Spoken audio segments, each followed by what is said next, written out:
What's up, guys? Welcome back. It's Khadija. And Z. Back again with another video. Last week, you guys watched, to me, what was the most beautiful proposal. I might be a little biased, but it's okay. It's the only one she's getting, so she has to be happy with it. Right, you're right about that. So today we're going to be talking about life post-engagement, what that looks like, wedding planning, everything like that. It can be such a stressful time because you're planning for one of the biggest days of your life, and this is one of the biggest decisions that you'll be making for your life as well. And sometimes we can get so focused, ladies, I know y'all feel me, focused on planning that one special day that we don't think about what life is going to be like after the wedding day. So that's what we're going to dive into today. So be sure to stay tuned, and we're going to talk about the top 3 things that we have learned and that we're doing in this post-engagement process. I know my largest takeaway after the engagement was actually just having an understanding that my role as a husband doesn't start the moment I say I do. It started the moment I decided to get down on one knee and give Khadija a ring. I know when it comes to me, it was important that I started to think for 2 once I decided to make that commitment to her and make that decision ultimately. And when I mention thinking for 2, what I mean is even when it comes to my endeavors. I know I had a lot of plans that I had apart from Khadija, some of which were, going back to school, looking for different promotions at work, or even I was in the process of looking to buy my own home, which would have been nice, but I had to take a step back and say, okay, you want to know what? It's no longer my decision alone. It's a decision that I have to bring her in along with me. So what I decided to do is I decided just to put a couple things on hold and sit down, map things out, map my goals out, and ask Khadija what role she wanted to play in these decisions, and then I moved accordingly. Some things had to be put in the back burner, some things I was able to pursue. The next thing when it comes to thinking about 2, I have to strongly consider Khadija and her endeavors. I know that even in us becoming one in marriage and even us working through that, I have to start showing support for her now in things that she wants to do and her goals. Her life, although we're joining it as one, it just doesn't stop. So I have to show my support with her wanting to go back to school and get her master's. That goal for herself became my goal as well for her. When it came to even ministry, her and I, our ministries, although very close and very similar, weren't completely aligned, but we both worked out a way where she supports me in my individual ministry endeavors, and vice versa, I support her, and we even do things together.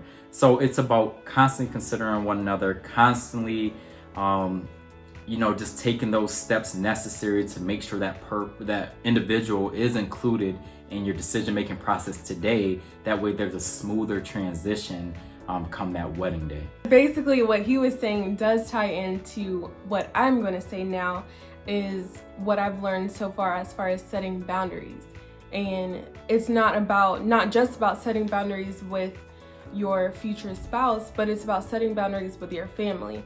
And so if we even think about wedding planning and what that looks like, your mom is excited, your dad is excited, everyone has all these ideas.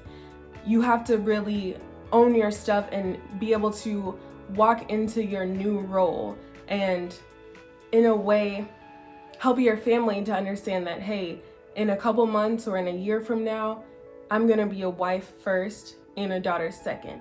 So the decisions that you want to help me make are cool and all, but ultimately I will be checking in with him first and then making those decisions. So it has a lot to do with you just training yourself to grow into that woman, grow into that man, grow into who you're supposed to be after the wedding day, so that your family can grow along with you and be able to, in a way, separate themselves from being so close. You're always going to be their little girl. You're always going to be mama's boy or whatever the case may be, but you have to be able to train yourself and say, hey, a couple months from now, things are going to be different. So I have to start walking in that now and practicing it now so that I'm ready after the wedding day too.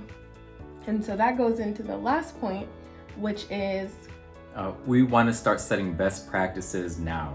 yeah. So Khadijah and I know we had a lot of discussions about the type of home environment we want, and even certain disciplines and best practices we wanted to actually bring into the marriage. One of which was talking about finances. Khadijah and I, we actually built the finance tool that her and I used, and we started budgeting. We started budgeting her money, we started budgeting my money, just to get a perspective of what that will look like come our wedding day. We wanted it, again, to be a smooth transition. That way we just make sure that one of our financial goals was we come in there debt-free with nothing but student loans. And her and I are able to accomplish that, again, because we started these budgeting processes very early on. Did you want to go with the next one? Yeah, and so even with that, it's just making sure that you're on the same page financially, but then also spiritually. So one of the other things that we decided to start practicing now before the wedding day is praying together. And so every night, you know, if I'm at home and he's at his house, we're calling each other before we go to sleep and saying, hey, let's pray. And there was even a time where it really opened our eyes to how good prayer is in a relationship, because there was a time, for instance, when he was getting on my nerves. Is that what it was? That's what I remember. Yeah. He was getting on my nerves, or maybe I was getting on his nerves, whatever. And so we both were kind of in our feelings about whatever the situation was. It wasn't like an argument. It was just, you know, when your future man or whoever gets under your skin a little bit. It was her. So we still were like, dang, okay, we did make this plan to pray before we go to sleep, but I don't feel like praying with you right now anyway. But we still prayed, and after our moods completely changed and we're like, oh yeah, I do love you still, you're still cute to me. And so we were just like, wow, prayer does really make a huge difference in our relationship, in our lives. And so that's just something that we encourage you all to do. If you're married now and you haven't been praying, or if you're in a relationship with someone, your boyfriend, girlfriend, fiance, start building those practices now, and it's never too late to start making better habits and better choices. The last thing is actually quality time is big. So her and I place a huge value on quality time, whether it's setting up date nights, or even she had to get on me a little bit because I was so consumed with work, that now that we have like a shut everything down policy, where she basically is like G'd up and just tells me like, hey, listen, like, all right, time to shut everything down. I need my attention. And I give it to her, rightfully so, because we want to start those practices. So one thing that we actually do while we have that alone time is we actually do some devotions. And as part of this, these devotions that we do, we actually started to read a couple books and explore a couple books. And Khadijah is going to share one of those with you now. Yeah, so one of the books that we started reading is called, well, actually, it actually started as a devotion, the Bible app, yeah, devotion. And we ordered the books because after the week we realized this is a really good devotion to have. So it's called Getting Ready for Marriage by Jim Burns and Doug Fields. And so a practical roadmap for your journey together. And so we honestly think this is a good book for even married couples, because in the back of the book, it has some conversation starter questions where it really just has you ask your spouse or ask your future spouse a question that you may not have ever asked them, because you don't want to get into anything too serious or getting into anything too deep, but it really just forces you to get uncomfortable so that you can be comfortable, if that makes sense.